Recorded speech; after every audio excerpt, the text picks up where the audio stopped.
কোনদিন কাবাঘরের সামনে গেলে বা কোন আত্মীয় স্বজন গেলে বলবেন, কাবাঘর দেখার সাথে সাথে প্রথম যখন কালো অংশটা চোখে পড়বে, যখন আপনি মসজিদে হেরমের গেট দিয়ে ঢুকবেন, যখন ওই Fahad gate, king Fahad gate আছে, যখন ঢুকবেন, অনেক দূর থেকে কালো কালো কাবাঘরের একটু একটু দৃশ্য ভেসে উঠবে চোখের সামনে।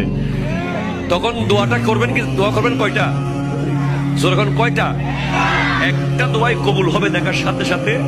কাবা ঘর দেখার সাথে সাথে প্রথম যে দোয়াটা করবেন ওটা কবুল করবেন কে? এখন শিখে নেন, অনেক মানুষ জানেন না হিকমত। আপনি একটা দোয়া করবেন, একটাই শেষ, একটা সুযোগ পাবেন আপনি, কিন্তু আপনি এমন এক দোয়া করবেন যেন যতদিন ওখানে থাকেন প্রত্যেক দোয়া কবুল হয়ে যায়। এই হিকমতি দোয়াটা শিখে নেন। আপনি বলবেন, আল্লাহ আমি 10, 12, 15 যতদিন এখানে থাক